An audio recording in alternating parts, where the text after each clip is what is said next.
Stunned silence filled the corporate headquarters as Amara Washington stood tall, voice unwavering, "You're all fired. Every last one of you." Behind her, the airline executives who had humiliated her hours earlier now paled with recognition.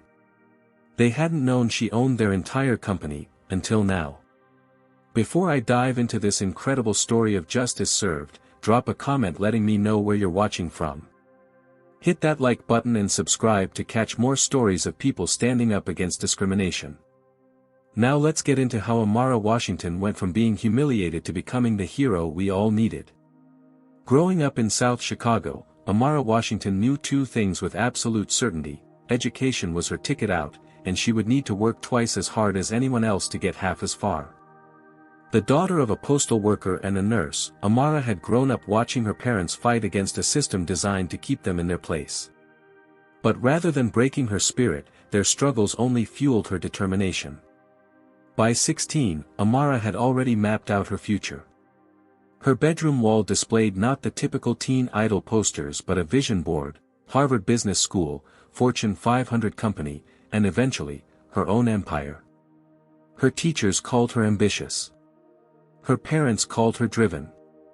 Her classmates called her obsessed. Amara simply called it necessary. When the acceptance letter from Harvard arrived, her parents wept with joy. When she graduated at the top of her class, they cheered louder than anyone. And when she declined lucrative offers from prestigious firms to start her own business consulting agency, they supported her decision, even if they didn't fully understand it. "Sometimes you have to create the table instead of begging for a seat at someone else's," Amara explained to her concerned father. At 26, she launched Horizon Innovations, focusing on helping struggling companies restructure and thrive. Her approach was revolutionary. She didn't just advise from afar, she embedded herself in these companies, sometimes working from entry-level positions to understand the systemic issues from the ground up. The early years were brutal. Potential clients would schedule meetings, then visibly recoil when a young black woman walked through the door. Some assumed she was the assistant. Others spoke to the white male intern she'd brought along instead of addressing her directly. One CEO even asked her to fetch coffee during her own presentation. "The world will tell you who they think you are," her mother had warned. Never let them be right. Amara developed a thick skin and a strategic mind. She learned to anticipate biases and counter them before they could surface. She cultivated a network of allies who recognized her brilliance and vouched for her abilities. And most importantly, she delivered results that couldn't be denied or attributed to anything but her own expertise. By 35, Horizon Innovations had rescued 17 companies from bankruptcy, quadrupled the profits of 12 others, and established Amara as a force to be reckoned with in the business world. Her net worth had quietly climbed into the billions, though she lived modestly compared to her peers. She didn't want flashy cars or mansions. She wanted something far more valuable: control. 5 years ago, Amara had begun a new phase in her business strategy. Rather than just consulting, she started acquiring controlling interests in companies she believed had potential but were mismanaged. She moved carefully, using shell corporations and investment groups to mask her identity. This wasn't about ego, it was about judgment. She wanted these companies evaluated on performance, not changed to impress a black female owner. Sky Elite Airlines was one such acquisition. The regional carrier had a strong route network but a toxic corporate culture and declining customer satisfaction. Amara had purchased 52% of the company's shares through 3 different entities, effectively giving her control without any of the executives realizing who pulled the strings. She had planned to observe their operations for a year before implementing changes. That timeline was about to be dramatically accelerated. On a crisp Tuesday morning, Amara prepared for a flight to San Francisco. She had a meeting with potential investors who were considering a $500 million infusion into Horizon's newest sustainable energy initiative. If successful, this deal would double her company's value overnight and create thousands of jobs in communities that desperately needed them. She packed lightly, a single carry-on suitcase containing 3 designer suits and her presentation materials. Her personal assistant, Zoe Bennett, had arranged her first-class ticket on Sky Elite. Not because Amara demanded luxury, but because the 6-hour flight would give her the space and time to finalize her presentation without distractions. "Are you sure you don't want to take the private jet?" Zoe asked as she handed Amara her boarding pass. "The company jet is available." Amara shook her head. "We've discussed this. Private jets are an unnecessary carbon expense for a single passenger. Besides, I own most of this airline. I should experience it as a regular customer." Zoe smiled knowingly. This was typical Amara, principled, practical, and always gathering data firsthand. "The car will pick you up at 4 a.m. Try to get some sleep tonight." Amara nodded, though they both knew sleep would be elusive. The San Francisco deal wasn't just another business transaction. It represented everything Amara had been working toward, creating sustainable opportunities in underserved communities while proving that ethical business practices could be wildly profitable. As she laid out her clothes for the morning, Amara had no idea that her flight wouldn't just be a journey across the country, but the catalyst for a long-overdue reckoning. The Atlanta International Airport hummed with pre-dawn activity as Amara Washington made her way toward the security checkpoint. Dressed in tailored black slacks, a cream silk blouse, and minimal jewelry, she projected the understated elegance that had become her trademark. Her natural hair was styled in a sleek updo, and her makeup was flawless yet subtle. Years in corporate America had taught her the delicate balance of looking polished without drawing unwanted attention. She approached the priority lane, her first-class boarding pass and ID in hand. The security guard, a middle-aged white man with thinning hair and a permanent scowl, glanced at her documents, then at her face, then back at the documents with obvious suspicion. "First class?" he asked, his tone making it clear he found this unlikely. "Yes," Amara replied simply, maintaining eye contact. Experience had taught her that showing any sign of irritation would only escalate the situation. The guard scrutinized her boarding pass again, holding it up to the light as though checking for a watermark. "Business trip?" The question was pointed, invasive. "Yes," she repeated, her expression neutral despite the familiar burn of indignation rising in her chest. After what seemed like an unnecessarily long inspection, he reluctantly waved her through. Amara had taken only 3 steps when she heard him radio to someone, "Keep an eye on priority lane passenger headed to checkpoint 3. Possible upgrade issue." Amara didn't turn around. This wasn't her first experience with prejudice, and she knew it wouldn't be her last. Instead, she mentally filed it away as yet another data point in her ongoing study of Sky Elite's corporate culture. At the TSA checkpoint, she placed her carry-on and personal item on the conveyor belt, along with her shoes and laptop. Despite having TSA pre-check status, she was pulled aside for random additional screening. "Arms out, please," the female TSA agent instructed, her tone bored but her eyes watchful. As the agent's hands moved professionally but thoroughly across her body, Amara noticed 3 white male executives in business attire passing through the regular line without additional screening. Once cleared, Amara gathered her belongings and headed toward her gate. As she walked, she overheard 2 Sky Elite employees talking by a service door. "Another one trying to play first class," one said, glancing in her direction. "Probably used points or got an upgrade.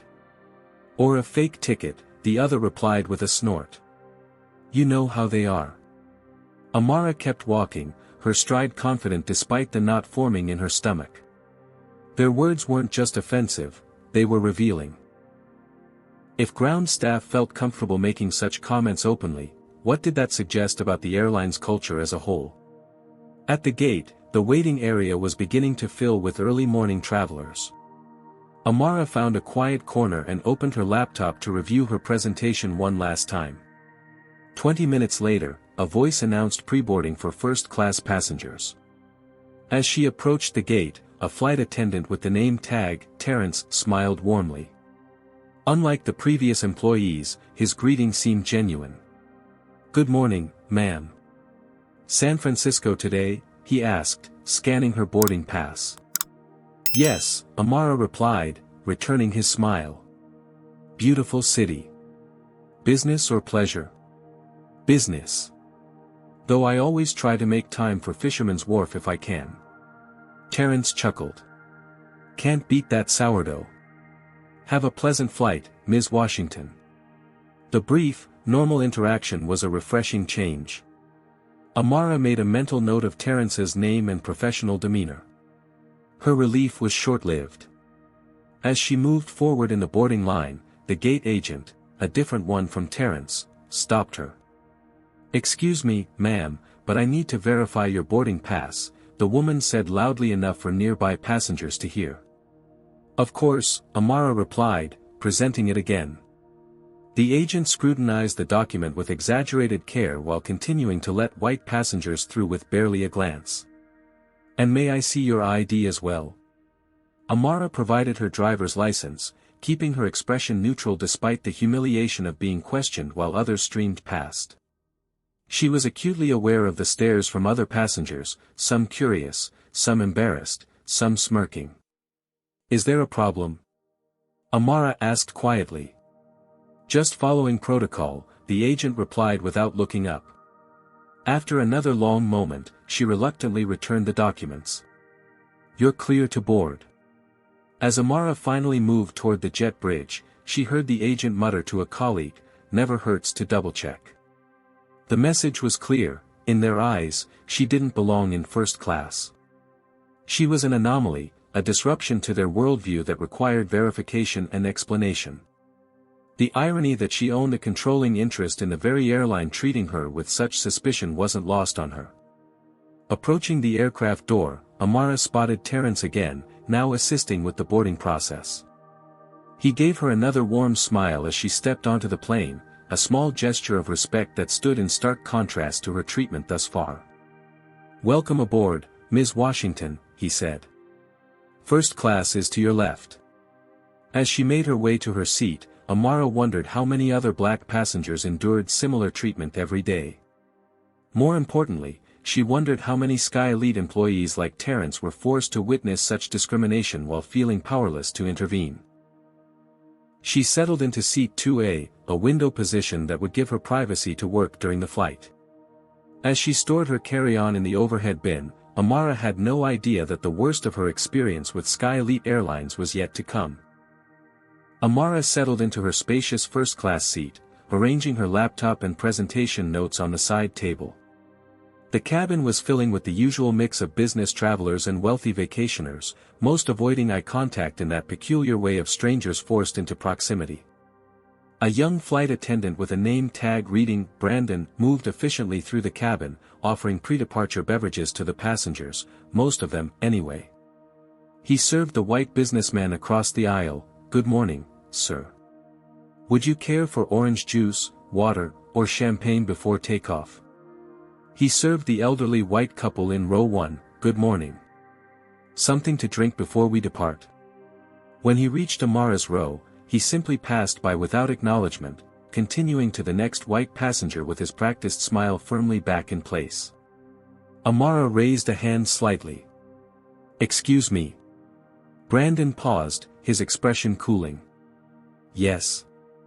I'd like some water, please. We'll begin beverage service after takeoff, he replied curtly, despite having just offered drinks to everyone else in first class. I understand, Amara said evenly, but you're offering pre-departure beverages now. I'd like water, please. Something flashed across Brandon's face, annoyance, perhaps, or frustration at being called out. With visible reluctance, he poured a cup of water and placed it on her tray without a word before continuing his rounds. Amara took a slow sip, observing the interaction with the detached interest of someone who had experienced such treatment countless times before. As a business analyst, she found it almost clinically fascinating how consistently prejudice manifested in these small, deniable moments. As a human being, it was exhausting. The boarding process continued. Terence appeared occasionally at the front of the cabin, assisting passengers with stowing luggage and answering questions. Unlike Brandon, he maintained a professional demeanor with everyone, making no distinctions based on appearance or perceived status. Whenever their eyes met, He offered Amara a small, apologetic smile, as if silently acknowledging what she was experiencing. Just as the boarding door was about to close, commotion erupted at the front of the plane. A white man in his 50s, dressed in an expensive suit with a flashy watch and designer briefcase, was arguing with the gate agent. "This is absolutely unacceptable." His voice carried throughout the cabin. "Do you have any idea who I am? I've been a Diamond member for 15 years. Terrence moved forward to intervene, his voice calm but firm. "Sir, please lower your voice. What seems to be the problem?" "The problem is I was held up at security because of your incompetent staff, and now you're telling me my seat has been given away?" The man's face had reddened to an alarming shade. "Sir, I understand your frustration. Let me see what we can do to accommodate you." The man glanced around the cabin, his gaze landing on Amara. Something in his expression shifted. "What about that seat?" he said, pointing directly at her. "She doesn't look like she belongs in first class anyway." The cabin fell silent. Amara maintained her composure, though her hand tightened imperceptibly around her water cup. She had not survived and thrived in corporate America without developing an armor against such blatant bigotry. Terrence looked uncomfortable. "Sir, that seat is occupied by another passenger who boarded on time." "Well, unoccupy it," the man snapped. "I'm Maxwell Thompson, CEO of Thompson Investments. I spend hundreds of thousands of dollars with this airline every year.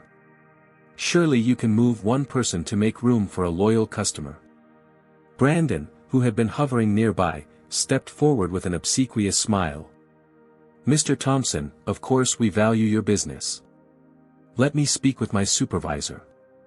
He disappeared briefly into the galley, returning with an older woman whose name tag identified her as Patricia, chief flight attendant. After a hushed conversation, during which both kept glancing in Amara's direction, Patricia approached her seat. "Excuse me, ma'am," Patricia began, her tone falsely solicitous. "We have a situation where we need to accommodate a long-standing Diamond member. We're going to need to reaccommodate you to another seat." Amara looked up calmly. "I purchased this seat. I boarded on time. I'm not interested in being reaccommodated." Patricia's friendly facade slipped slightly. "I'm afraid this isn't a request. Mr. Thompson is a very important customer, and we need to." "And what am I?" Amara interrupted quietly. The question hung in the air. Patricia's mouth opened and closed before she found her response. "We have a lovely seat available in economy. You'll be more comfortable there, with, you know, your own kind of travelers." The implication was unmistakable. Brandon stood behind Patricia, a smirk playing at the corners of his mouth. Maxwell Thompson waited impatiently in the aisle, his sense of entitlement palpable. Amara considered her options. She could create a scene, demand her rights, and likely end up escorted off the plane by security, missing her crucial meeting in San Francisco. Or she could document this incident and address it more effectively later, with the full weight of her position. Reaching for her phone, she opened the voice recording app and placed it on the tray table. "To be clear," she said calmly, "you're removing me from the first-class seat I purchased because this white man wants it, and you've decided he's more valuable than I am?" Patricia's eyes widened at the directness of the question. "That's not, we're simply trying to accommodate. Please answer the question. Are you removing me, a paying first-class passenger who boarded on time, in favor of a late arrival because of his race and perceived status?" "This is ridiculous," Brandon interjected. "We have the right to reassign seats as needed. Either move to economy or we'll have to remove you from the flight entirely." Amara maintained steady eye contact with Patricia. "Is that your final decision?" Patricia glanced nervously at her phone. "The recording isn't necessary. We're following company policy." "I see," Amara said, gathering her belongings with deliberate slowness. "I'd like your full names, please, and the name of your direct supervisor." "This is becoming disruptive," Brandon said sharply. "We need you to move now or we'll call security." From the corner of her eye, Amara could see Terence watching the scene with evident distress. He took a half-step forward, as if wanting to intervene, then stopped himself, likely remembering his precarious position as a black employee witnessing discrimination but dependent on his job. "I'll move," Amara said finally, standing with dignity. "But this isn't over." As she collected her carry-on from the overhead bin, Maxwell Thompson slid into her seat with a satisfied smirk. "Some people just don't understand how the world works," he said loudly enough for everyone to hear.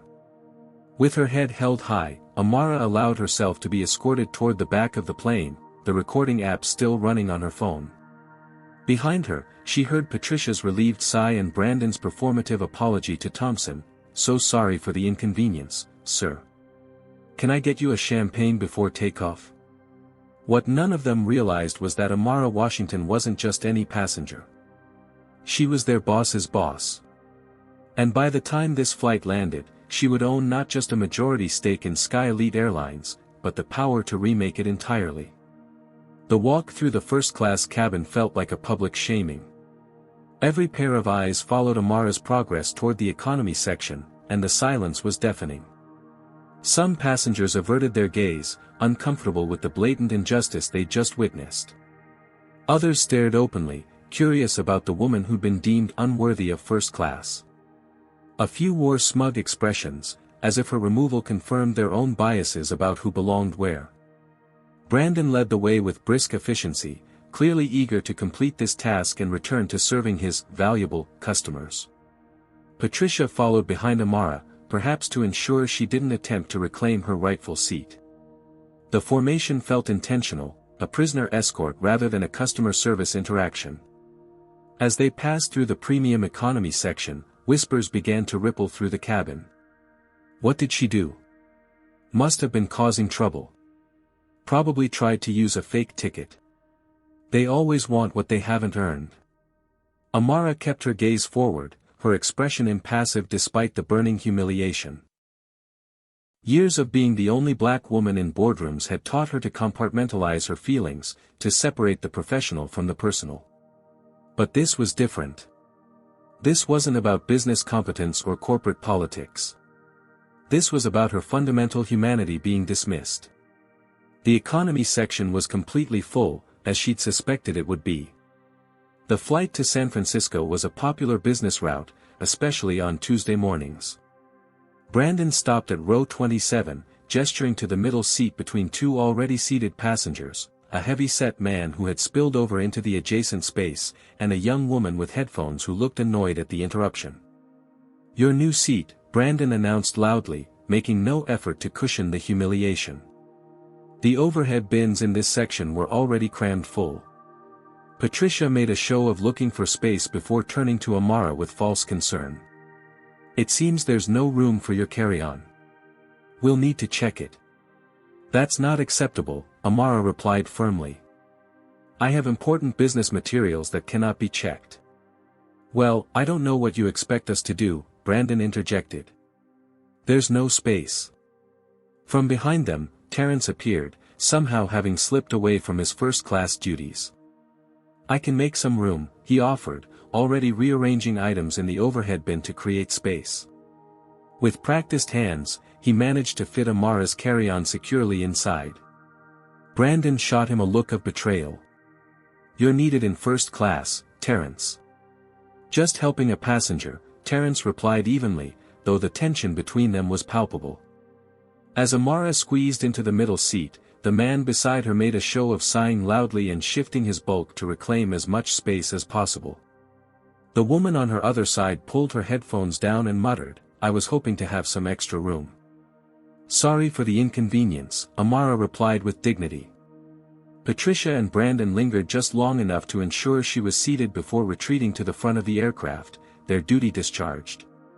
Terence gave her an apologetic glance before following his colleagues. The seatbelt sign illuminated, and the aircraft began its pushback from the gate.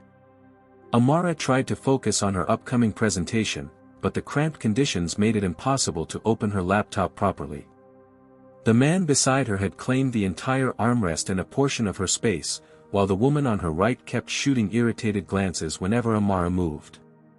"So what did you do to get kicked out of first class?" the man eventually asked, his tone suggesting he'd already formed his own conclusions. "I existed," Amara replied simply. The man snorted. "Come on. They don't just move people for no reason. Don't they?" Amara met his gaze steadily. The man looked away first.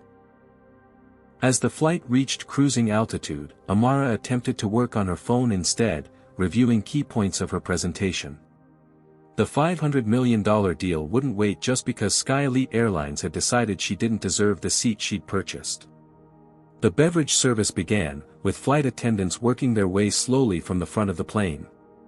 When they finally reached row 27, a different attendant than those she'd encountered earlier offered drinks without making eye contact. "Water, please," Amara requested. The attendant handed her a plastic cup filled halfway with water and no ice, despite giving full cups to both passengers beside her.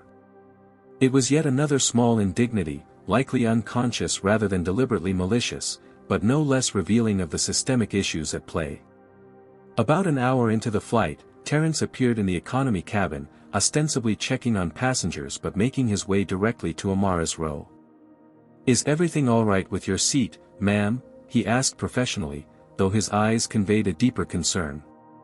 "As well as can be expected," she replied. He lowered his voice. "What happened up front, that wasn't right. I've seen it before, but never so blatant. Does it happen often?" Terence glanced around before answering. "More than the company would ever admit. I've filed reports, but they disappear into the void." Amara nodded thoughtfully. "I appreciate your candor, Terence.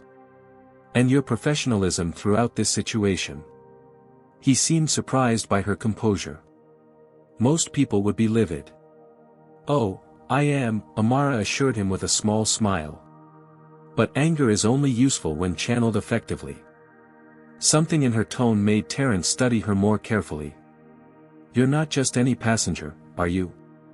We all deserve to be treated with dignity, regardless of who we are," she replied, neither confirming nor denying his suspicion. Terence hesitated, then pulled a small business card from his pocket and discreetly placed it on her tray table.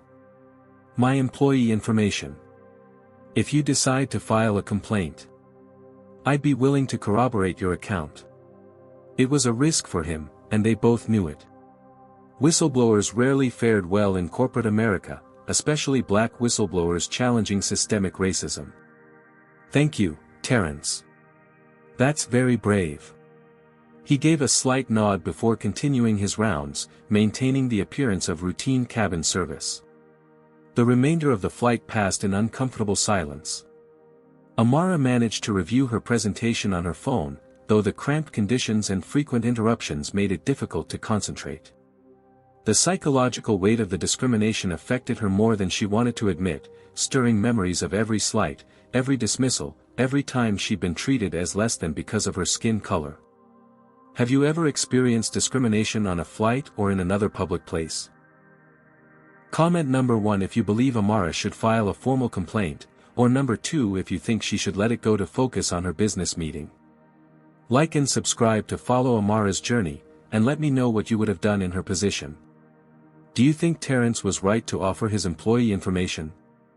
What would you do if you witnessed someone being treated unfairly like this?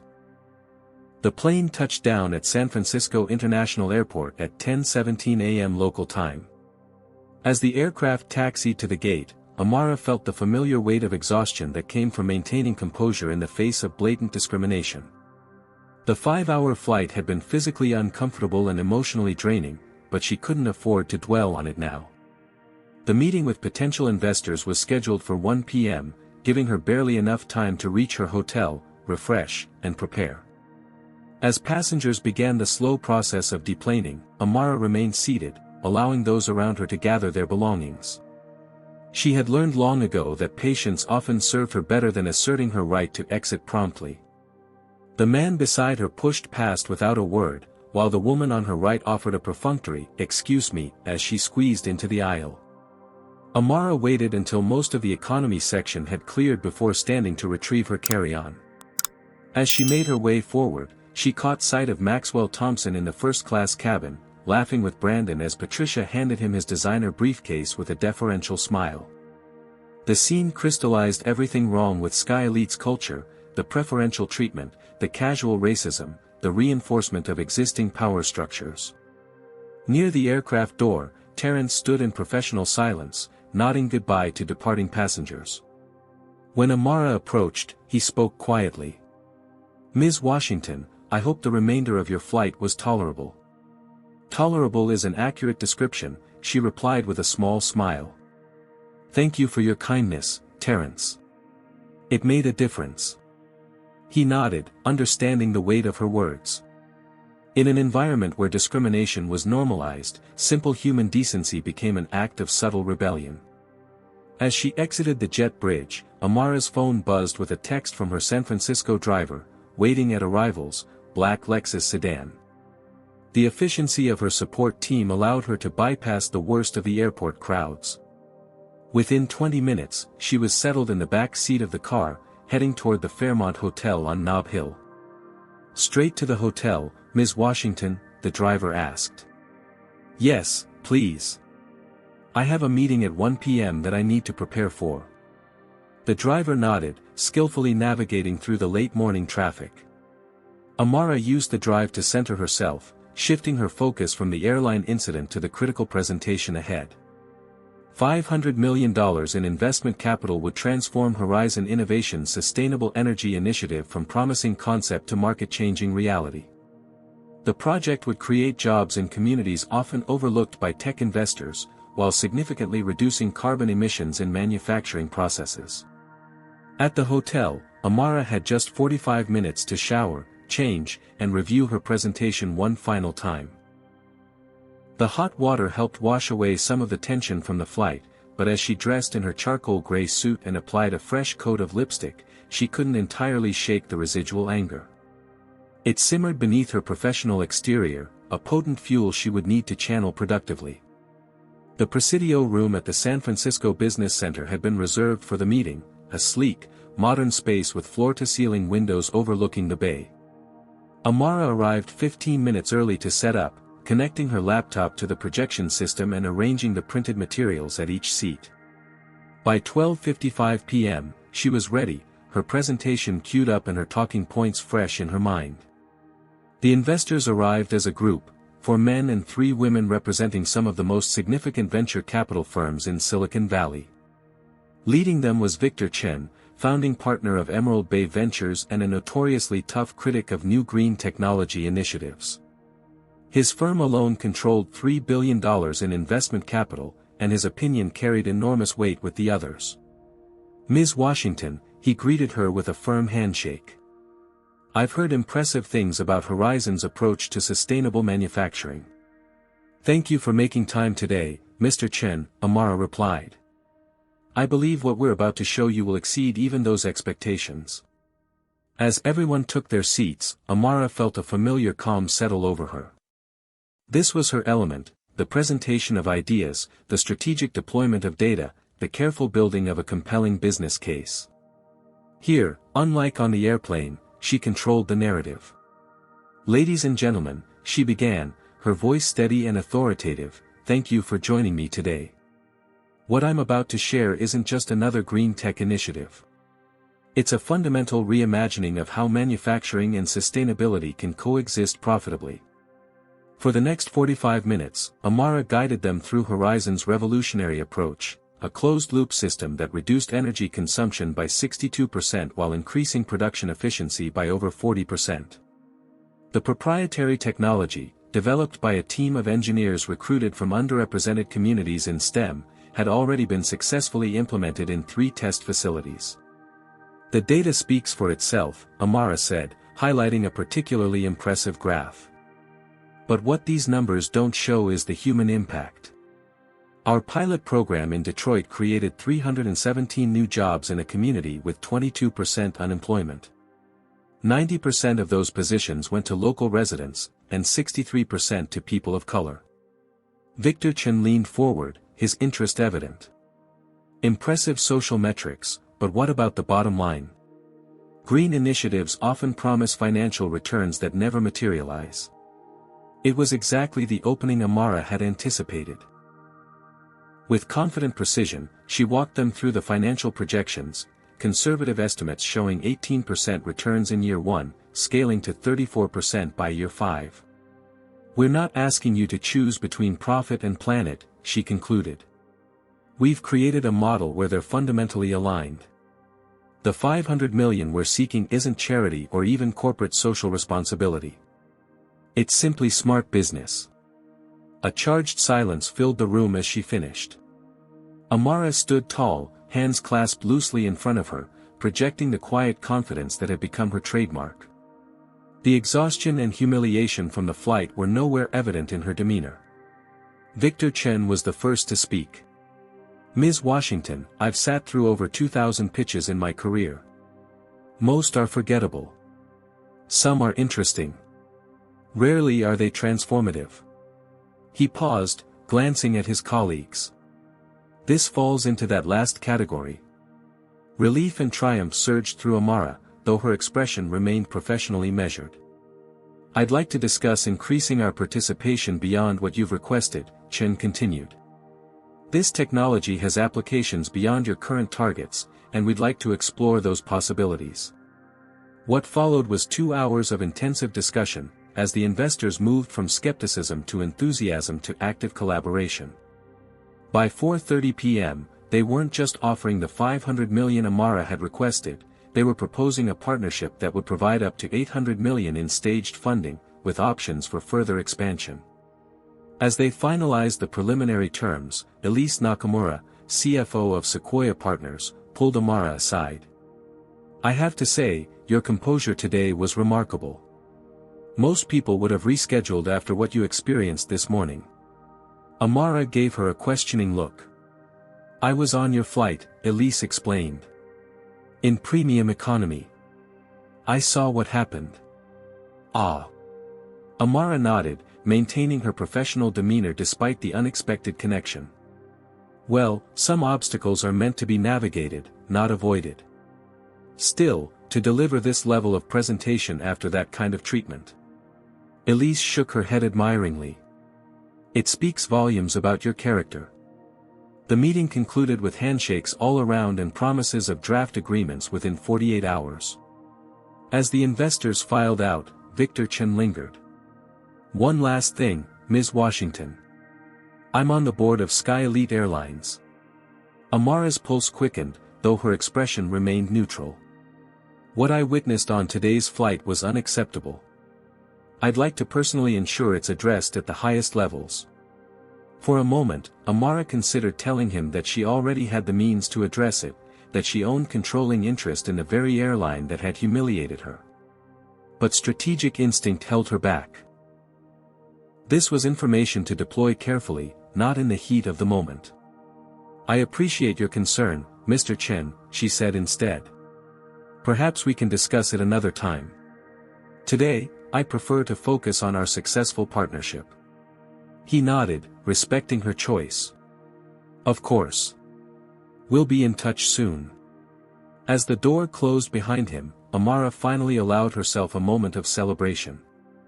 The deal was even better than she'd hoped for, a transformative step for Horizon Innovations and the communities they served. She should have been elated, ready to share the news with her team back in Atlanta. Instead, her thoughts returned to the flight, to Brandon's smirk, Patricia's thinly veiled racism, Maxwell Thompson's entitled demand for her seat, and the system that enabled all of it. The success of her meeting hadn't erased that injustice. If anything, it had thrown it into sharper relief. Pulling out her phone, Amara made 2 calls. The first was to her executive team, sharing the good news about the investment deal. The second was to her personal attorney. "James," she said when he answered, "I need you to prepare for some significant changes at Sky Elite Airlines." "Yes, immediately. I'm coming back tonight, and tomorrow, we're taking control." The celebration would wait. First, there would be a reckoning. Amara's private jet, the one she had refused to use for her outbound journey, touched down in Atlanta just after midnight. Despite the late hour, she felt energized by a sense of purpose that transcended physical exhaustion. The successful investment meeting had secured Horizon Innovation's future, but what happened now would define her legacy. Her driver met her at the private aviation terminal, whisking her to her downtown penthouse where her most trusted team members were already waiting. The lights of Atlanta's skyline provided a fitting backdrop for the war room they had established in her spacious living room. James Morris, her chief legal counsel for over a decade, looked up from his laptop as she entered. Beside him sat Zoe Bennett, Amara's personal assistant and confidant, and Marcus Reynolds, Horizon's chief information officer. The fourth person present was a surprise, Eliza Demond, a renowned corporate investigator known for her discretion and thoroughness. "I took the liberty of bringing in Eliza," James explained, rising to greet Amara. "What you described requires specialized expertise." Amara nodded appreciatively. "Good call." She turned to the investigator. "I assume James has briefed you on the situation." "The basics," Eliza replied. "You were discriminated against on a flight operated by an airline you secretly own, and you want to understand how deep the problem goes before you take action." "Precisely," Amara confirmed, setting down her briefcase and slipping off her heels. Within minutes, she had changed into more comfortable clothes and rejoined the team, accepting a cup of herbal tea from Zoe. "Where do we stand?" she asked, settling into an armchair. James gestured to the digital displays they had set up. "We've already pulled the basic corporate structure of Sky Elite. You own 52% through various entities, so you have unquestionable control once you choose to exercise it. The current CEO is Winston Parker," Zoe added, bringing up his profile on one of the screens. 58 years old, former military, been with the company for 15 years, CEO for the last 7. The company has been profitable but not exceptionally so. Customer satisfaction ratings have declined 12% over the past 3 years. Marcus picked up the thread. "Their internal systems are surprisingly accessible. I've already secured copies of their human resources database, customer complaint logs, and internal communications for the past 5 years." Amara raised an eyebrow. "Legally, I hope." "Of course," Marcus assured her. "As majority owner, you have the right to access all company records. I simply utilize the override protocols that exist for exactly this purpose." Eliza tapped her tablet, bringing up a new set of documents on the main display. "Based on my preliminary review, there's a clear pattern of discrimination complaints that have been systematically buried. Over the past 3 years, Sky Elite has received 217 formal complaints alleging racial discrimination from passengers. Only 6 resulted in any formal action, and none led to policy changes." "What about staff complaints?" Amara asked, thinking of Terrence. "Even worse," Eliza replied grimly. "Minority employees who report discriminatory treatment, either of themselves or passengers, are flagged in the system as problematic or not team players. Promotions are consistently denied, and eventually, most are either fired for minor infractions or leave voluntarily." James pulled up another document. "I've identified 43 wrongful termination cases that were settled quietly with non-disclosure agreements. The total payout exceeds $12 million over 5 years, enough to be concerning but not enough to trigger board-level scrutiny." Amara processed this information, her expression hardening. "And Terrence Johnson? The flight attendant who assisted me?" Zoe pulled up his personnel file. "Exemplary service record. Been with the company for 8 years. Applied for promotion to chief flight attendant 4 times, denied each time despite perfect performance reviews. He's filed 3 reports about discriminatory treatment of passengers, all marked as resolved without action by his supervisors. And those supervisors would include Patricia Winters," Amara guessed. "Exactly," Marcus confirmed. "Patricia Winters has been chief flight attendant on the Atlanta-San Francisco route for 11 years. Her personnel file shows multiple complaints from minority staff members, all dismissed. She's particularly close with Brandon Taylor, who joined 3 years ago and has been rapidly promoted despite mediocre performance reviews. Eliza brought up another document. Here's where it gets interesting. Brandon Taylor is the nephew of Richard Taylor, who sits on Sky Elite's board and chairs their personnel committee. And Maxwell Thompson, the passenger who took your seat, isn't just a random businessman. He's a major client of Skyway's corporate travel, which handles all of Sky Elite's corporate accounts. The connections were becoming clear, a network of relationships that perpetuated discrimination while protecting those responsible. What about Winston Parker, the CEO? Amara asked. Is he actively involved in this culture, or merely allowing it to continue? James grimaced. Based on internal emails we've recovered, he's aware of the issues but considers them cost of doing business. There's one particularly damning exchange where he instructs HR to minimize exposure on the diversity complaints rather than address the underlying problems. Amara stood, pacing thoughtfully as she processed this information. So we have systemic discrimination throughout the organization, actively protected by leadership, with financial resources dedicated to covering it up rather than fixing it. That's an accurate assessment, Eliza confirmed. And it extends beyond just race.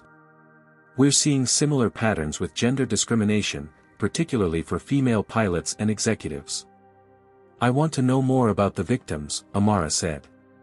How many passengers like me have been humiliated but lacked the resources to fight back? How many employees like Terrence have been passed over despite their qualifications? For the next 3 hours, the team dug deeper into the data, building a comprehensive picture of Sky Elite's toxic culture. They identified key personnel involved in perpetuating discrimination, documented patterns of misconduct, and compiled a list of victims who might be willing to share their stories. As dawn broke over Atlanta, Amara stood at her window, watching the city come to life below. The investigation had confirmed her worst suspicions.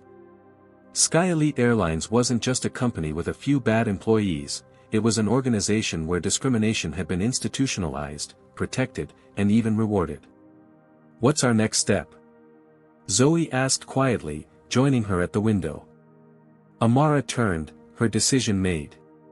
Contact our financial team. I want to increase our ownership stake in Sky Elite to 60% by market open. Use the shell corporations we've established to avoid triggering any alerts. James looked up from his notes. You're going all in. I am, Amara confirmed. This isn't just about one bad flight experience. This is about changing a corporate culture that harms people every day. And after we secure the additional shares? Marcus asked. Then we call an emergency board meeting, Amara replied, her voice steady with resolve. It's time for Sky Elite to meet its real owner. Eliza pulled up a calendar on the main display. The board is already scheduled to meet this Friday for their quarterly review. 3 days from now. Perfect, Amara nodded. That gives us time to prepare our case thoroughly. I want everything documented, organized, and irrefutable. When I walk into that boardroom, I need to be armed with the truth in its most compelling form. And the staff involved in your incident? Zoe asked. Patricia, Brandon, and this Maxwell Thompson character. Amara's expression hardened. Ensure they're all present at headquarters on Friday. I want them to witness firsthand the consequences of their actions. As her team dispersed to their respective tasks, Amara took a moment to center herself. This wasn't just business anymore, it was justice. And unlike the systemic racism that had plagued corporate America for generations, this was a form of injustice she had the power to correct definitively. She picked up her phone and dialed a number she had memorized from the business card given to her on the flight. Hello, Terrence. This is Amara Washington from yesterday's flight. I was wondering if you might be available to meet with me today. There are some changes coming to Sky Elite Airlines, and I believe you could play an important role in them. By the time she hung up, the first rays of sunlight were streaming through her windows, illuminating the path forward. The reckoning was coming, and Amara Washington would be its architect. The Midtown Atlanta coffee shop buzzed with morning activity as Amara slid into a corner booth, her back to the wall and a clear view of the entrance. She had chosen this location carefully, public enough to make Terence comfortable, yet private enough for a sensitive conversation. At precisely 10 a.m., she spotted him entering, still in his Sky Elite uniform. He had likely come directly from an early flight. Terence scanned the room, his expression a mixture of curiosity and apprehension. When he spotted Amara, recognition flickered across his face, followed by something like respect. He approached her table with measured steps. "Ms. Washington," he greeted her, extending his hand. "I appreciate you reaching out, though I must admit I'm a bit confused about why." Amara gestured to the seat across from her. "Please, join me. I think this conversation will clarify things considerably." As Terence settled in, a waitress approached. They both ordered coffee, waiting until she had moved away before continuing. First, Amara began, "I want to thank you for your professionalism yesterday. Your kindness made a difficult situation more bearable." Terence nodded, his expression somber. "What happened to you was wrong. Unfortunately, it wasn't unusual." "That's precisely why I asked to meet with you," Amara replied. She reached into her briefcase and removed a folder, placing it on the table between them but keeping her hand atop it. "Before I share what's in here, I need to know something. If you had the power to change Sky Elite's culture, to address the discrimination you've witnessed, what would you do?" The question seemed to catch him off guard. He studied her for a long moment, as if reassessing who she might be. "That's a big hypothetical," he finally said. "But if I had that kind of influence, I'd start by acknowledging the problem exists. The current leadership denies there's any systemic issue despite mountains of evidence." He paused, gathering his thoughts. "I'd create actual consequences for discriminatory behavior instead of rewarding it. I'd promote based on merit rather than connections. And I'd listen to the employees on the front lines who see these problems every day but are afraid to speak up." Amara nodded, satisfied with his answer. "And if you were offered a position to help implement those changes, would you accept it? Even knowing the resistance you'd face?" Terence's eyes narrowed slightly. "Ms. Washington, who are you really?" Instead of answering directly, Amara slid the folder toward him. "This is confidential information. I'm trusting you with it because I believe you're someone who cares about doing what's right." He opened the folder cautiously, his expression shifting from confusion to shock as he reviewed the contents, legal documents showing Amara's controlling interest in Sky Elite Airlines, along with a strategic plan for corporate restructuring. "You own Sky Elite," he stated flatly, looking up from the papers. 58% as of this morning, Amara confirmed. "And on Friday, I'll be exercising my rights as majority shareholder to implement significant changes to the company's leadership and policies." Terence closed the folder carefully, his hands trembling slightly. "And you're telling me this because?" "Because I need allies who understand the company from the inside. People with integrity who have witnessed the problems firsthand and have ideas about how to fix them." She leaned forward slightly. "I'm offering you a position as Senior Director of Customer Experience, reporting directly to the new CEO, whoever that may be." The coffee arrived, providing a momentary pause in the conversation. Terence added cream to his cup mechanically, his mind clearly processing the extraordinary offer. "This is unexpected," he finally said. "Take 24 hours to think about it," Amara suggested. "But know that changes are coming whether you're part of them or not. By this time next week, Sky Elite Airlines will be a very different company." Terence took a sip of his coffee, then set the cup down decisively. "I don't need 24 hours, Ms. Washington. I've spent 8 years watching good people be mistreated, both employees and passengers. If you're serious about making real change, I want to be part of it." Amara smiled, extending her hand across the table. "Then we have work to do." For the next 2 hours, they discussed the intricacies of Sky Elite's operations, the key personnel, the problematic policies, the unofficial hierarchy that protected certain employees while marginalizing others. Terence's insider perspective proved invaluable, confirming much of what Amara's team had discovered while adding crucial context. By the time they parted ways, Amara had a much clearer picture of what needed to change and who needed to be removed. Terence left with instructions to continue his normal duties while discreetly documenting any further incidents of discrimination. He would be her eyes and ears until Friday, when everything would change. Back at her penthouse command center, Amara found her team hard at work. Marcus had expanded their data mining operation, uncovering financial irregularities that suggested certain executives were embezzling funds. Eliza had compiled profiles on all board members, identifying potential allies and obstacles. James was finalizing the legal strategy for Friday's confrontation, ensuring that Amara's actions would be unassailable. "Our ownership stake is now at 58%, Zoe reported. The purchases were completed through 5 different entities to avoid raising flags. As far as Sky Elite's current leadership knows, nothing has changed." "Excellent," Amara nodded. "And the board meeting?" "Still scheduled for 2 p.m. Friday at their corporate headquarters," James confirmed. "All board members have confirmed attendance. We've also arranged for Patricia Winters, Brandon Taylor, and Maxwell Thompson to be present, though they don't yet know why." "What about Winston Parker?" Amara asked, referring to the current CEO. Marcus pulled up a document on his tablet. "He's scheduled to present the quarterly financial report. Based on internal emails, he's planning to announce cost-cutting measures that would primarily affect minority-heavy departments while preserving the positions of his executive allies." "Perfect timing," Amara murmured. "He'll be handing me the rope to hang him with." The next 2 days passed in a whirlwind of preparation. Amara's team developed a comprehensive plan for Sky Elite's transformation, new leadership structure, revised policies, training programs, and accountability measures. They prepared legal documents for the immediate termination of the most problematic employees and drafted announcements for both staff and the public explaining the changes. On Thursday evening, Amara received a text from Terence: "Thompson booked on tomorrow's ATL-MIA flight. Scheduled for special treatment in first class again."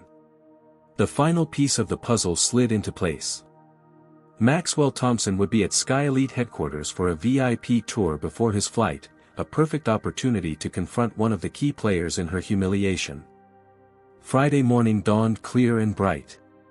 Amara dressed with particular care, selecting a custom-tailored power suit in deep navy, accessorized with subtle gold jewelry.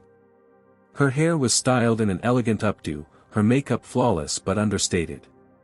The image she presented was one of absolute authority, a woman who knew her worth and her power. Her driver delivered her to Sky Elite's corporate headquarters at 1:30 p.m., 30 minutes before the board meeting was scheduled to begin. The gleaming glass tower in downtown Atlanta housed the company's executive offices, including the boardroom where decisions affecting thousands of employees were made.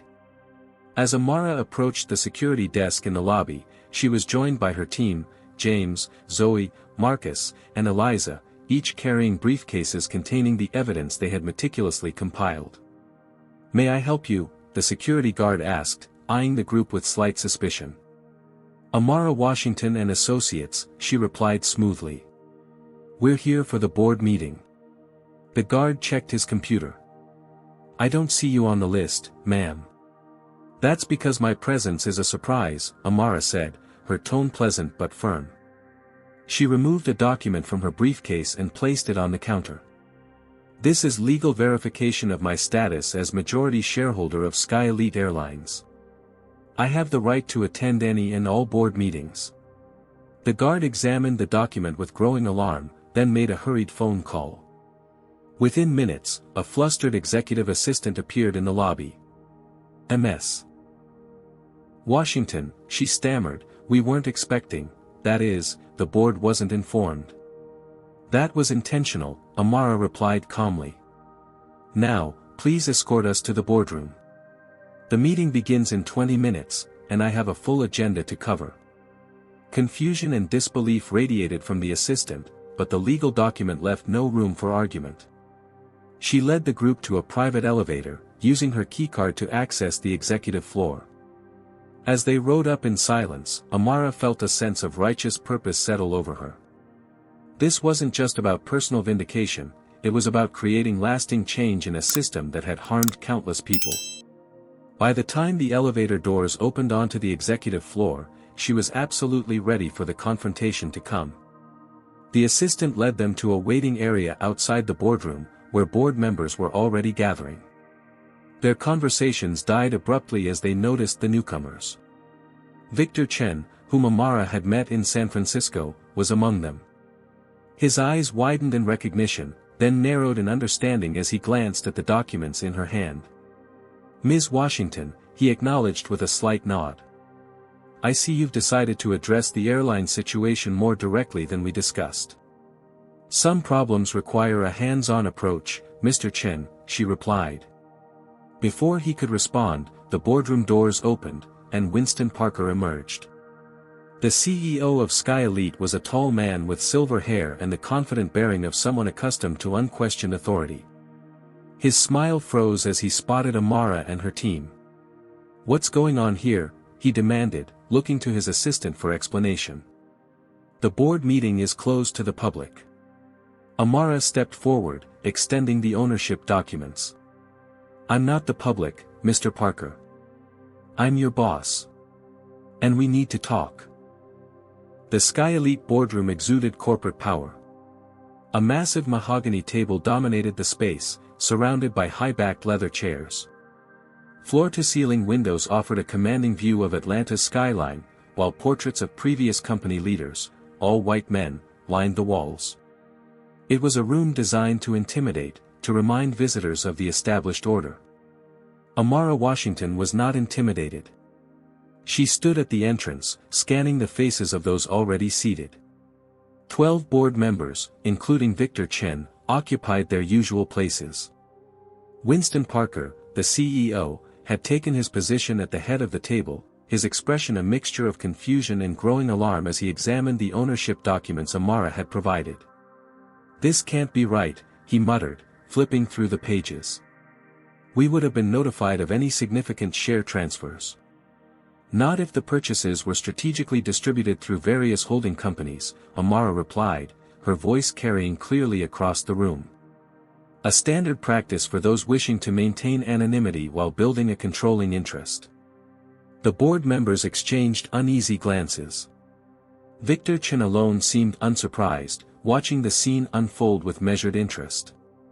"Even if these documents are legitimate," Parker continued, a defensive edge creeping into his tone, "this meeting was called to discuss quarterly financials, not ownership changes. Protocol dictates."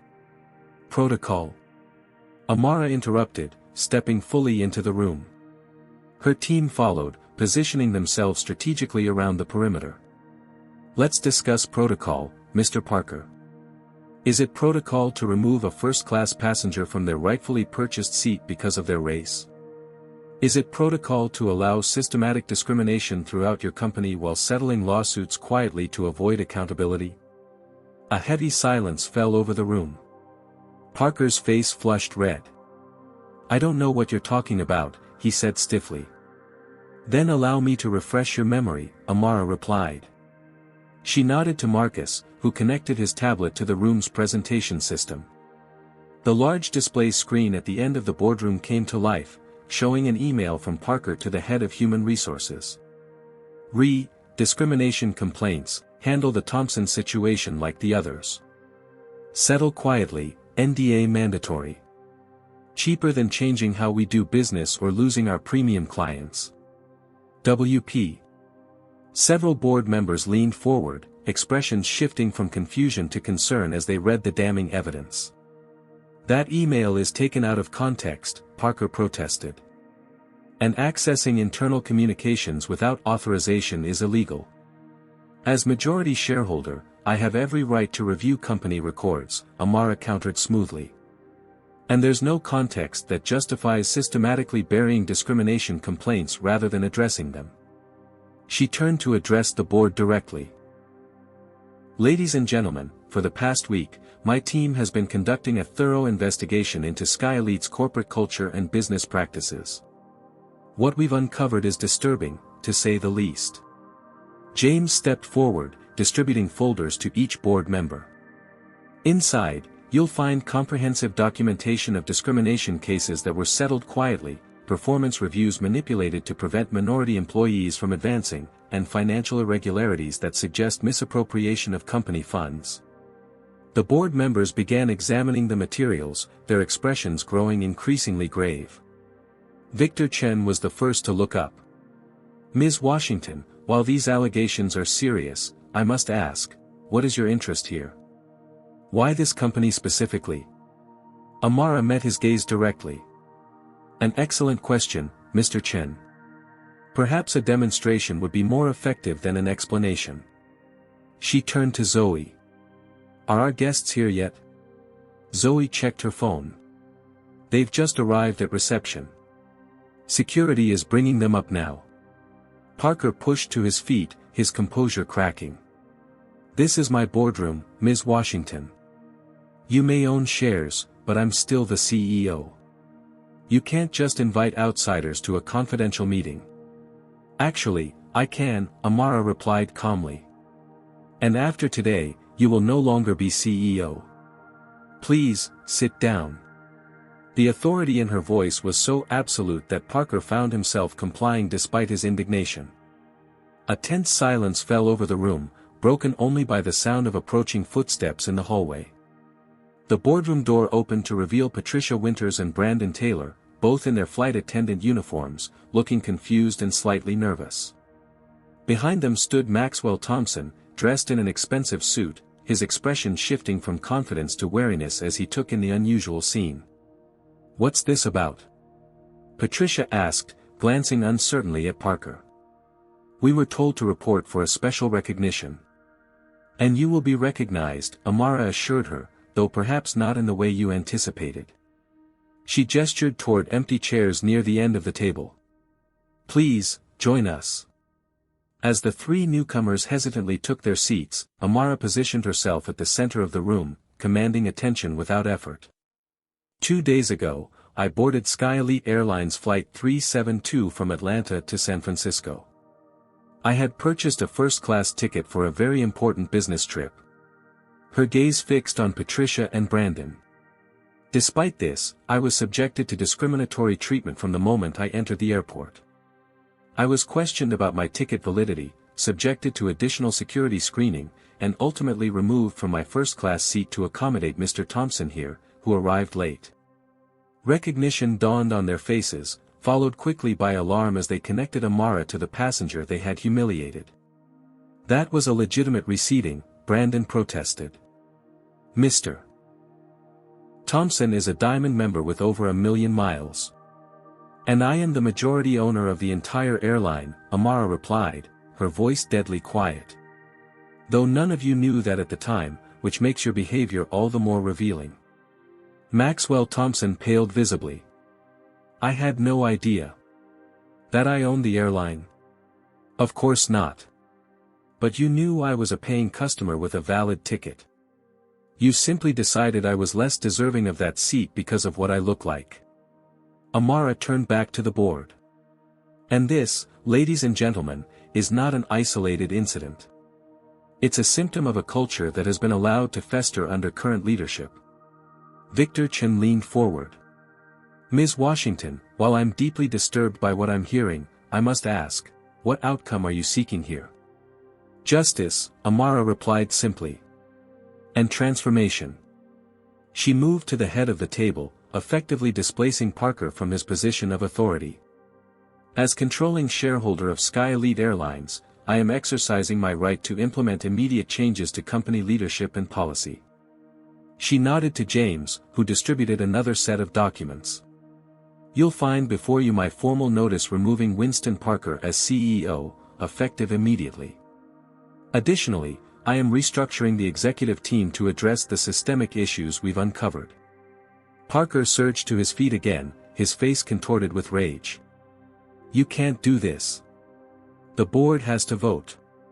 I control 58% of voting shares," Amara cut him off. "While I value the board's input on future decisions, this particular matter doesn't require a vote."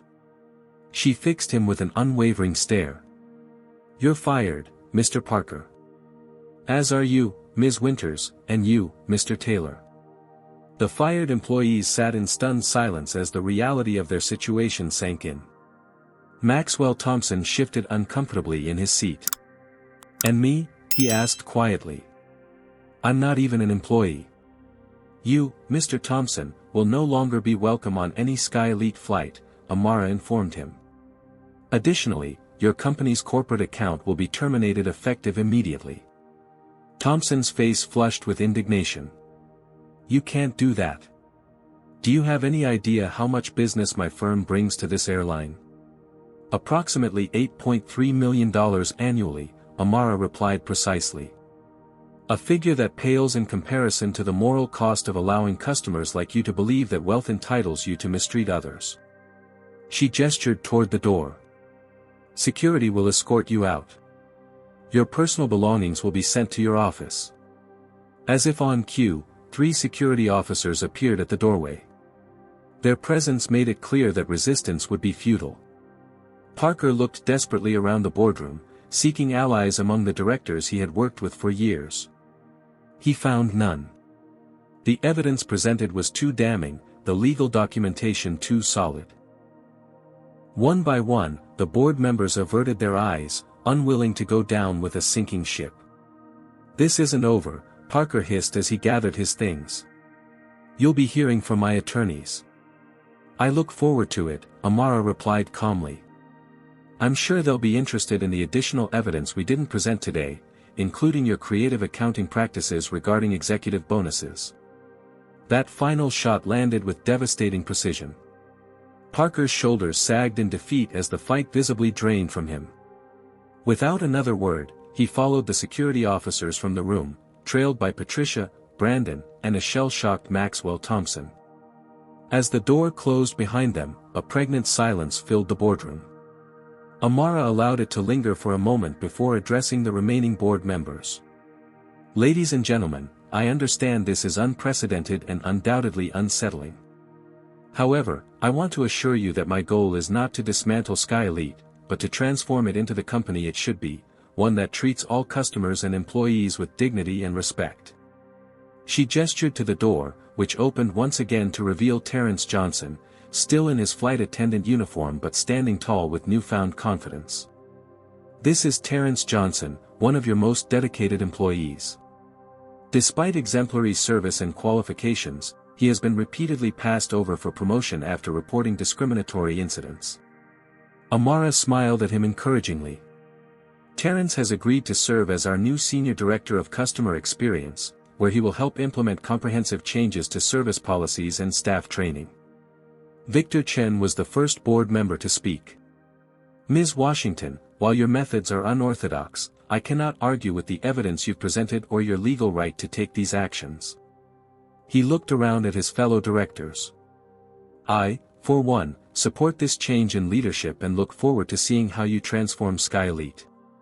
One by one, the other board members voiced similar sentiments, some more enthusiastically than others, but all recognizing the inevitability of the situation. Amara had not only the legal authority but the moral high ground. As the initial shock subsided, the meeting transitioned into a productive discussion of next steps. Amara outlined her vision for the new Sky Elite, a company that would lead the industry not just in profitability but in equity and inclusion. By the time they adjourned 3 hours later, the board had unanimously approved her transition plan and the appointment of an interim CEO until a permanent replacement could be found. Standing at the boardroom windows as the directors filed out, Amara gazed at the Atlanta skyline, the city where she had built her empire and now claimed another piece of the corporate landscape. Terrence joined her, still processing the dramatic turn his career had taken. I still can't believe it, he admitted quietly. Yesterday, I was just trying to survive in a system I couldn't change. Today is just the beginning, Amara replied, turning to face him. The real work starts now. 6 months after the boardroom confrontation, Amara Washington stood in the airy atrium of Sky Elite's renovated headquarters. The space had been transformed, both literally and figuratively. Gone were the portraits of former executives, replaced by a vibrant mural celebrating the diversity of the airline staff and passengers. Natural light flooded through a newly installed skylight, illuminating the company's reimagined values statement etched in glass: dignity, respect, excellence. For everyone. Beside her stood Terrence Johnson, now Executive Vice President of Customer Experience, dressed in a tailored suit instead of a flight attendant's uniform. The past 6 months had changed him too, his posture more confident, his voice more assured, his vision for the company's future clear and compelling. "The media are ready whenever you are," he informed her, gesturing toward the assembled journalists waiting in the adjacent press room. Amara nodded, glancing at her watch. "And our special guests?" "All arrived safely. They're waiting in the conference room as requested." "Excellent. Let's not keep them waiting." Together, they made their way through the building, passing employees who greeted them with genuine respect rather than the fearful deference that had characterized the previous regime.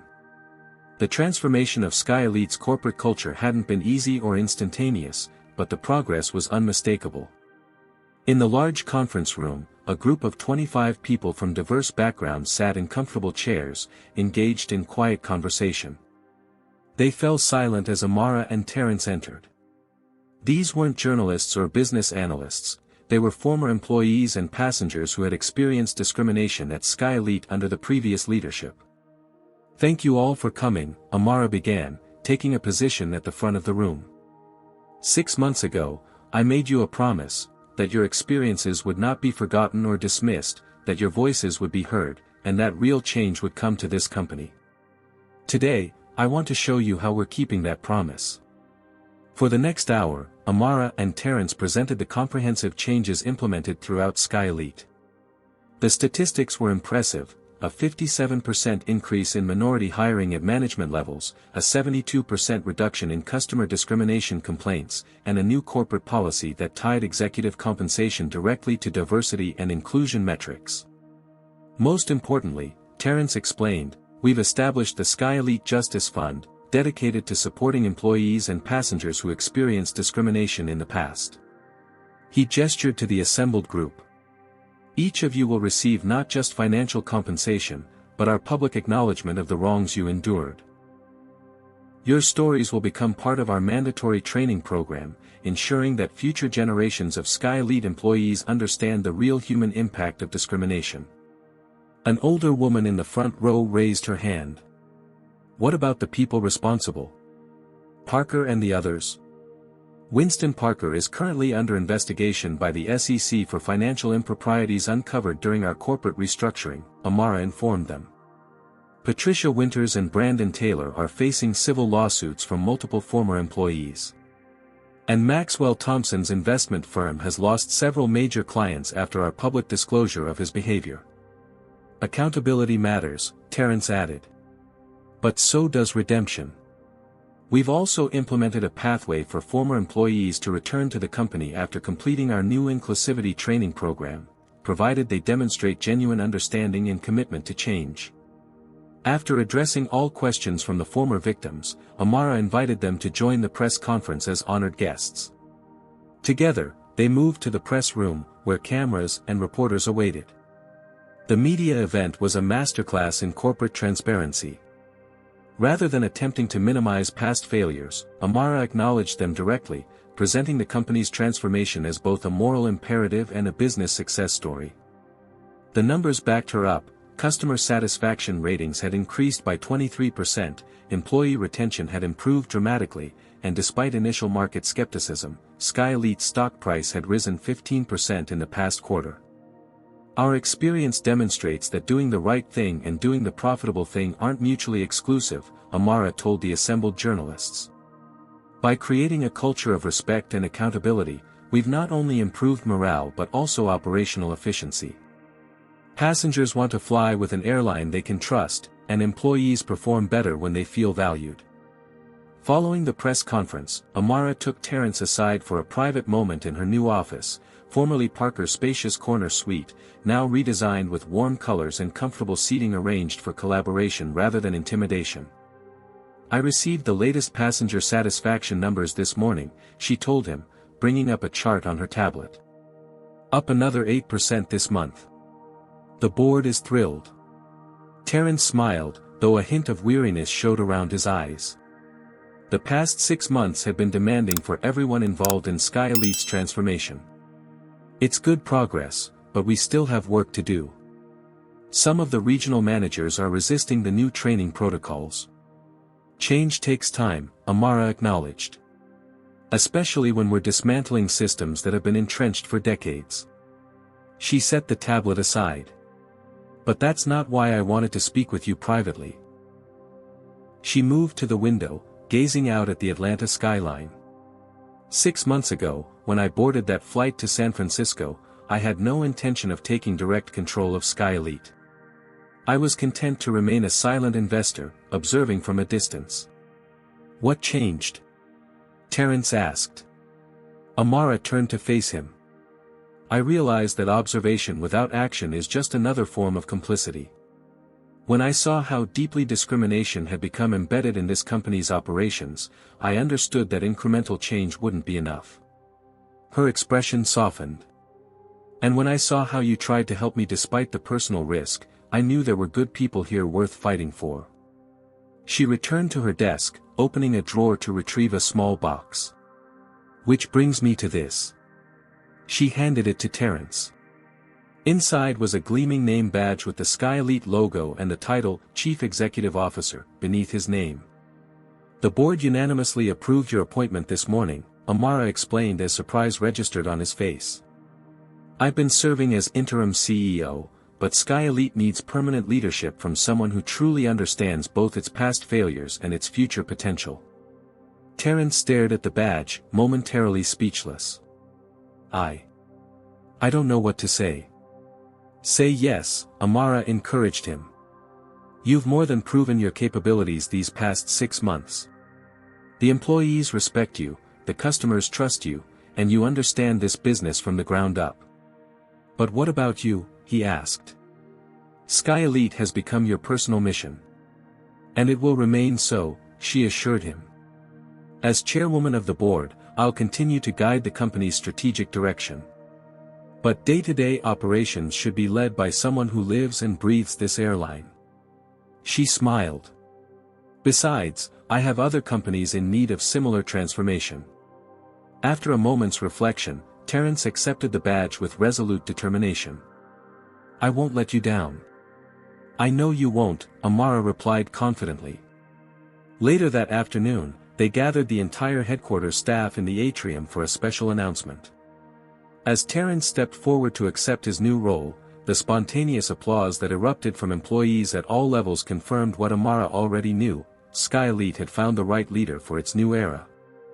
The ceremony concluded with the unveiling of a new addition to the atrium, a wall of honor recognizing employees who had reported discrimination over the years, many of whom had faced retaliation under the previous leadership. Their courage, once punished, was now celebrated as foundational to the company's rebirth. Among them was a prominently displayed photo of the flight crew from Amara's fateful journey, with a special commendation for Terrence Johnson, whose simple act of kindness had helped spark a corporate revolution. 1 year to the day after Amara had been humiliated on Flight 372, she found herself once again at Atlanta International Airport.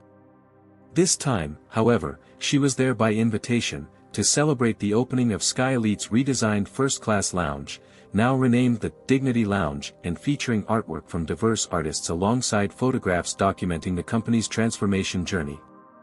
As she cut the ribbon on the new facility, surrounded by supportive board members, enthusiastic employees, and media documenting the occasion, Amara reflected on how a single act of discrimination had led to systemic change affecting thousands of lives. The true measure of justice, she told the assembled crowd, isn't just punishing those who do wrong, but creating systems where doing right becomes the natural order of things. She gestured to the space around them. This lounge isn't just for first-class passengers, it represents first-class values that extend throughout our company, from the boardroom to the baggage claim. Standing nearby, now wearing the distinguished uniform of Sky Elite CEO, Terrence nodded in agreement. The company they had rebuilt together had become a case study in corporate responsibility, featured in business school curricula and industry publications. More importantly, it had become a workplace where employees of all backgrounds could thrive and a service provider that treated every customer with respect.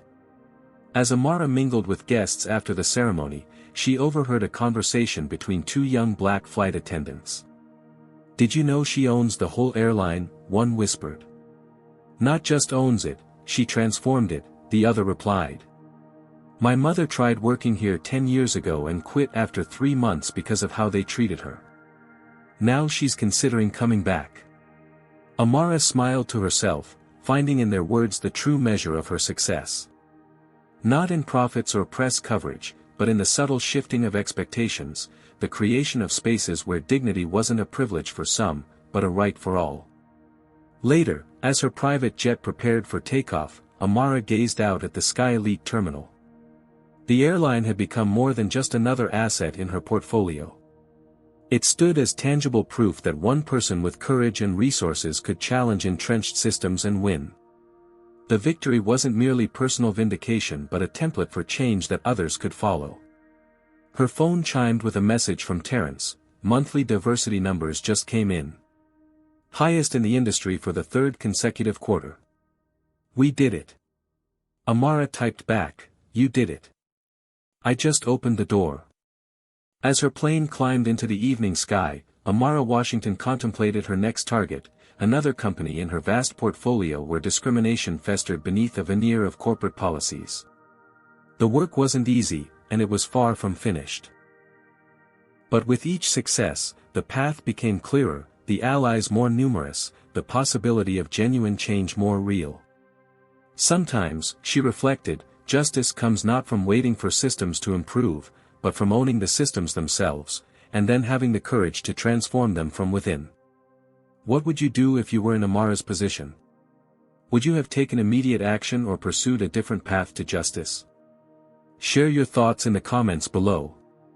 Don't forget to like this video if you found Amara's story inspiring, subscribe to our channel for more powerful stories of triumph over discrimination, and hit that notification bell so you never miss an upload. Thank you for watching, and remember, sometimes the most powerful response to injustice is not just speaking truth to power, but becoming the power that changes the truth. Amara Washington's story teaches us that true change requires both courage and strategic action. When faced with discrimination, she didn't just file a complaint or accept the injustice, she leveraged her unique position to create systemic transformation. Her approach demonstrates that addressing racism effectively often means working within existing power structures to dismantle them from the inside. The most significant changes don't always come from public protests or individual complaints, but from those with influence using their power responsibly. Amara showed that accountability matters at every level, from flight attendants to CEOs. She proved that diversity isn't just a moral imperative but a business advantage, creating a more successful company while establishing justice. The story also highlights the importance of allies like Terrence, who risked his career to stand against discrimination.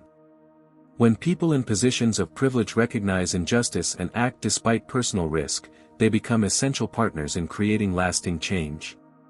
Ultimately, Amara's journey reminds us that discrimination thrives in shadows and silence. By bringing it into the light and confronting it directly, we can transform not just individual behaviors but entire systems, creating spaces where dignity becomes the standard rather than the exception.